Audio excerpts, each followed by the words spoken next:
नमस्कार मित्रों, आप सबका एक बार फिर से स्वागत है। हम में से ज़्यादातर लोग ना तो गोबर का महत्व समझते हैं, ना गोबर का उपयोग समझते हैं। इसीलिए हमारे लिए गोबर का कोई मूल्य नहीं, हमारे लिए गोबर एक निरर्थक पदार्थ है। और इसीलिए हम इसके मूल्य को समझने में, हम इसके उपयोग करने से वंचित रह जाते हैं। ठीक वैसे ही एक पशुपालक को, एक किसान को दूध का महत्व याद नहीं है, क्योंकि वो दूध के बारे में ज़्यादा गहराई से नहीं जानता है। दूध के विषय में असली जो सच्चाई है, दूध का जो असली महत्व है, वो तो दूध का व्यापारी जानता है या फिर डेयरी का मालिक जानता है, क्योंकि वो जानते हैं कि दूध का सही मूल्य क्या हो सकता है। क्योंकि वो किसान से, पशुपालक से जिस कीमत पर दूध खरीदते हैं, उस कीमत में पूरा दूध उससे खरीद लेते हैं। फिर उसका वो प्रोसेस करते हैं। सबसे पहले तो दूध से क्रीम निकाल लेते हैं। क्रीम से ही लगभग दूध की जो आधी से ज़्यादा कीमत है, कभी कभी तो 70 से 100% कीमत भी उसको अलग मिल जाती है। यानी कि दूध की कीमत तो जो है वो रहती है, उसके अतिरिक्त क्रीम भी उतनी के बिक जाती है। क्रीम ना बिके तो उसका घी बना के बेच सकता है। और उधर जिस रेट में, जिस कीमत में उसने पशुपालक से दूध खरीदा, उसे 5-10 रुपये का प्रॉफिट जोड़ के वो आगे बेच देता है। आगे जो खरीदता है, चाहे वो हलवाई है या कोई भी है, उसमें पानी डाल के या फिर ऐसे ही उसका दही बना देता है। दही बनने की प्रक्रिया में भी दूध की कीमत है करीब 70% तक बढ़ जाती है, कभी कभी डबल भी हो जाती है। और फिर उसके बाद की प्रक्रियाएं चलती रहती हैं। तो ये लोग दूध की सही कीमत जानते हैं, क्योंकि वो दूध को सही प्रयोग करना जानते हैं। एक किसान दूध को सही प्रयोग करना नहीं जानता, इसलिए वो पूरा दूध न्यूनतम कीमत पर दे देता है। इसलिए वो जीवन भर पछताता रहता है, जीवन भर इस बात की शिकायत करता रहता है कि उसे पशुपालन से कोई लाभ नहीं हुआ। ठीक यही स्थिति उस व्यक्ति की रहती है जो पशु पालता है, खास करके गाय पालता है। क्योंकि वो गाय के जो दिव्य पदार्थ हैं उनके बारे में उसे कोई जानकारी नहीं। मैं गोबर की बात करूं तो गोबर बहुत महत्वपूर्ण है। महत्वपूर्ण नहीं, बहुत मूल्यवान भी है यदि हम उसके विषय में जानते हो। लेकिन हम जानते नहीं, इसलिए हमारे लिए गोबर एक साधारण वस्तु बन के रह जाती है।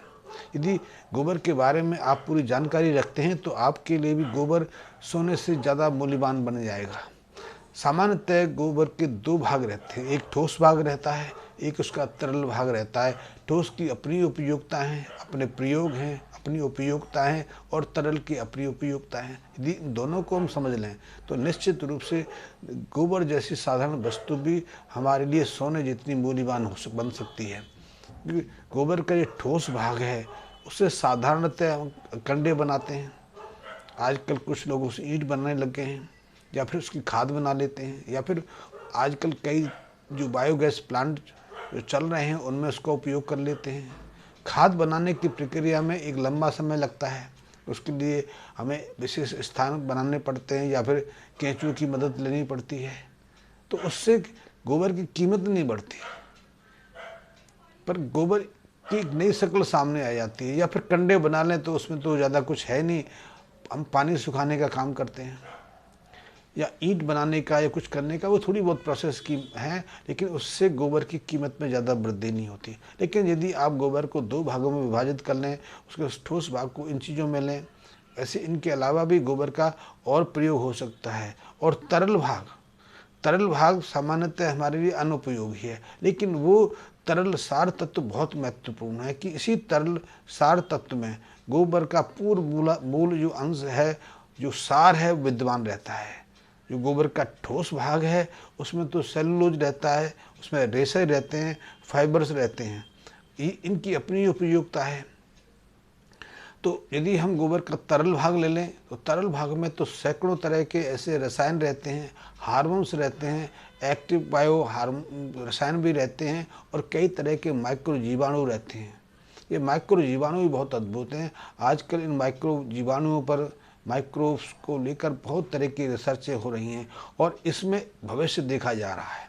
क्योंकि इसमें पृथ्वी को संरक्षित करने के, पृथ्वी की उपजाऊपन बनाने के लिए, हमारी धरती, हमारी मिट्टी जो अपना उपजाऊपन गंवाती चली जा रही है, हमारी मिट्टी खारेपन का शिकार होती जा रही है, हमारी मिट्टी कठोर बनती चली जा रही है, उसकी उर्वरता समाप्त होती जा रही है, या फिर उसका जो जीवनीय अंश है।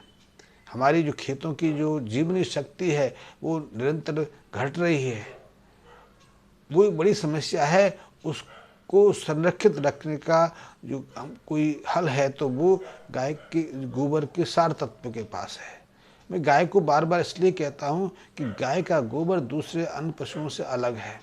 अलग इस मामले में है कि गाय का गोबर विशुद्ध अमृत स्वरूप है। जैसे गाय का दूध रहता है, दूध की विशेषता ये है कि दूसरे पशुओं का दूध आहार तत्व है, लेकिन गाय का जो दूध है वो अमृत है। उसके दिव्य गुणों को हम दूसरों से तुलना नहीं कर सकते। ठीक इसी तरह यदि गोबर की बात की जाए तो अन्य पशुओं का गोबर और गाय का गोबर एक जैसा प्रतीत होता है, लेकिन इनकी जो संरचना है, इनके जो प्रभाव हैं, इनके जो गुण हैं वो बिल्कुल अलग हैं। उदाहरण स्वरूप हमें बताया जाता है कि यदि आप गोबर गैस प्लांट का इस्तेमाल करते हैं, गोबर की खाद बना रहे हैं, तो किसी भी पशु का गोबर काम आ सकता है, लेकिन यथार्थ में ऐसा नहीं है। आप यदि गोबर का खाद तैयार करने में भैंस का गोबर इस्तेमाल करते हैं तो भैंस का गोबर तो कई तरह के कीटाणुओं को आमंत्रित करता है, कई तरह की रोग संबंधी जीवाणु को कि फलने फूलने में मदद करता है, लेकिन ये कार्य गाय के गोबर के साथ संभव नहीं। इसलिए गाय का गोबर पूरी तरह सुरक्षित है। गाय के गोबर से तो हजारों तरह की बीमारियों से सुरक्षा मिलती है। उससे बहुत सारे जीवाणु जो हैं दूर भागते हैं। आप उदाहरण के रूप में देख लीजिए, यदि आप अपने खेतों में, अपनी फसलों में भैंस का या दूसरे पशुओं के गोबर की खाद प्रयोग करते हैं तो निश्चित जानिए 60% चांस हैं कि आपकी फसल में दीमक का प्रकोप शुरू हो जाएगा। लेकिन ऐसा गाय के गोबर के साथ में नहीं होता। गाय का गोबर तो पूरी तरह से दीमक से सुरक्षित कर देता है। सिर्फ दीमक से सुरक्षित नहीं करता, बहुत सारी बीमारियां उसके आसपास भटकती नहीं हैं। और ये साधारण सा प्रयोग है, हम सब इस चीज़ों को जानते हैं, लेकिन फिर विशेषज्ञता, कुछ दूसरों के उपदेश हमें भ्रमित कर देते हैं। फिर हम उन चीज़ों को भूल जाते हैं और सब कुछ मिश्रित कर लेते हैं। फिर इसके कारण हमें उन बीमारियों से बचने के लिए, उन कीटाणुओं को दूर भगाने के लिए अलग से प्रयास करने पड़ते हैं। तो मेरा कहने का अर्थ है कि गोबर के सही रूप को आप समझ लें तो आपके लिए वही गोबर जो साधारण सी वस्तु है, जिसकी कोई कीमत आप नहीं समझते, वही साधारण सी वस्तु आपके लिए सोने जैसा बहुत महत्वपूर्ण पदार्थ बन सकती है। क्योंकि फिर आप गोबर की जो उसका ठोस भाग है उसका उपयोग भी करना सीख जाएंगे, और उसके भी विशेष गुण हैं, और उसका भी विभाजन होता है। उस विभाजन के अनुसार उसका अतिरिक्त लाभ आपको मिलेगा। जैसे मैंने बताया ना कि दूध का यदि आप सीधा दूध बेचेंगे तो उसी कीमत में बेच देंगे जो आप जितने की वो खरीदार बैठा हुआ है। इसीलिए साधारणतः एक पशुपालक, एक किसान अपने दूध को 40-45 रुपये के आसपास बेच देता है, चाहे वो भैंस का हो, चाहे जर्सी गाय का हो, चाहे देसी गाय का हो। इससे ज़्यादा कीमत उसे नहीं मिलती। लेकिन उसके हाथ से जैसे ही दूध आगे बढ़ता है उस दूध की कीमत 60 रुपये हो जाती है, और 60 रुपये के बाद फिर उसमें से क्रीम अलग हो जाती है, तो क्रीम की कीमत भी 350 रुपये के आसपास पड़ती है। और दूध की जो कीमत है उसका 70 से 100% तो क्रीम से रूप निकल आता है। यदि क्रीम ना बिके तो उसका आप घी तैयार कर लीजिए, तो घी भी लगभग इतने रुपये का बिक जाता है। फिर ये दूध आगे बढ़ता है, दही बन जाता है, तो दही बनते बनते इसकी कीमत जो 40-45 रुपये में आपसे ख़रीदा गया था, उससे क्रीम अलग कर ली गई या घी निकाल लिया, फिर भी उसकी कीमत 45 रुपये से बढ़कर करीब 60 के आसपास हो जाती है। यदि दही बन गया तो फिर उसकी कीमत 80 से 100 रुपये और 125 रुपये तक भी हो जाती है। आप देखिए 40 रुपये की कीमत जिसने उसको पैदा किया, दूसरे के हाथ तक पहुँचते पहुँचते, क्योंकि उसका सही उपयोग करना जानते थे, उसकी कीमत 100-125 रुपये तक पहुंच गई। और यदि फिर उसकी मिठाई बना ली जाए, कुछ और प्रयोग कर ले जाए, तो उसकी कीमत और बढ़ जाती है। ठीक यही तरह गोबर की कीमत में वृद्धि होती चली जाती है यदि आपको गोबर के प्रयोग जानकारी हो। और कीमत की कोई सीमा नहीं है, क्योंकि जो आजकल जो गोबर का तरल भाग है उससे आजकल बहुत सारे लोग ऐसे माइक्रो जीवाणु को सेपरेट करने लगे हैं, अलग करने लगे हैं, जो खेती के लिए बहुत महत्वपूर्ण, खेती के लिए नहीं, कई तरह की बीमारियों के लिए बहुत महत्वपूर्ण है, कई तरह के पदार्थों को इकट्ठा करने के लिए बहुत महत्वपूर्ण है। उनमें से कुछ जीवाणु तो ऐसे हैं जो कई तरह के बहुमूल्य जो मेटल्स हैं, सोने जैसे मेटल्स को प्राप्त करने का माध्यम भी बन गए हैं। वैसे वो आपका काम नहीं है, वो उस विषय पर फिर मैं कभी बताऊंगा, लेकिन इन जीवाणु में इतनी शक्ति है कि वो कई तरह के मेटलों को प्राप्त करने का भी आपके लिए मार्ग प्रदर्शित कर सकते हैं। लेकिन इनका महत्व तो सीधा सीधा खेती में तो है ही है। आपकी खेती की उर्वरता बढ़ाने की क्षमता उनमें है। आपकी खेतों की यदि उर्वरता समाप्त हो गई है, पोषक की शक्ति में कमी आ गई है, फसल भरपूर मात्रा में होती नहीं है, या फसलों को कई तरह के रोगों का सामना करना पड़ता है, तो यही माइक्रोब्स, गाय के गोबर से प्राप्त किए यही जो मित्र जीवाणु हैं, आपकी मदद कर सकते हैं। ये सर्कल है। जैसे आजकल हमें कई तरह की औषधियों के साथ प्रोबायोटिक्स सेवन कराए जाते हैं। प्रोबायोटिक्स क्या है? प्रोबायोटिक्स एक ऐसे तत्व हैं जो हमारे पेट में जाकर हमारे जो मित्र जीवाणु जो कल्चर है उसकी वृद्धि करते हैं। बिना सूक्ष्म जीवाणुओं के तो हमारा अस्तित्व भी नहीं हो सकता।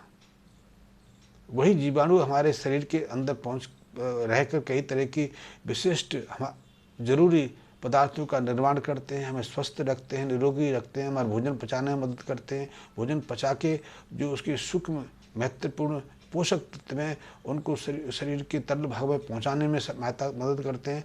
पहुँचाते ही नहीं, शरीर में उनका क्या उपयोग हो, शरीर में कैसे वो अपनी उपस्थिति को दर्ज करा सकें, उसमें भी महत्वपूर्ण भूमिका निभाते हैं। तो ये जो सूक्ष्म जीवाणु हैं हमारे शरीर के लिए बहुत महत्वपूर्ण है, और जन्म से ऐसे सूक्ष्म जीवाणु हमारे साथ रहते हैं। इसीलिए तो जब हमारा शरीर निर्जीव बन जाता है, हमारे शरीर से प्राण शरीर अलग हो जाता है, प्राण छोड़ जाता है, तो वही जीवाणु सड़ने की प्रक्रिया भी शुरू कर देते हैं। आपने देखा नहीं कि आदमी की मृत्यु हुई नहीं तो वो सड़ने की प्रक्रिया शुरू हो जाती है। आदमी क्या, कोई भी चीज़ है, कोई फल देख लो, सब्जी देख लो, कोई पेड़ पौधा देख लो, पेड़ पौधे में सड़ने की प्रक्रिया तो नहीं होती, लेकिन सूखते हैं, सूखने के बाद उसमें दीमक आदि कई तरह के जो जीव जंतु अपना हमला कर देते हैं, क्योंकि उनका भी अंत होना है। हमारे तरह के जो जीव हैं उनमें सड़न की प्रक्रिया होती है कि सड़न के बाद ही तो हमारा शरीर समाप्त होने वाला है। तो ये जीवाणु हर तरह के कार्यों में मदद करते हैं, स्वस्थ रखने में भी करते हैं, शरीर को सचेत रखने में भी करते हैं, और यही जीवाणु विषम परिस्थितियों में शरीर का विघटन करने का काम भी करते हैं। ठीक यही कार्य गोबर में विद्यमान जीवाणु का रहता है। वो स्वास्थ्यकारी, लाभकारी समाधान भी देते हैं और प्रतिकूल असर भी देते हैं। यदि प्रतिकूल असर न हो तो गाय के सही उपयोग से हम गाय के सही मूल्य को ज्ञात कर सकते हैं। एक विस्तृत विषय फिर कभी चर्चा करते रहेंगे। धन्यवाद मित्रों।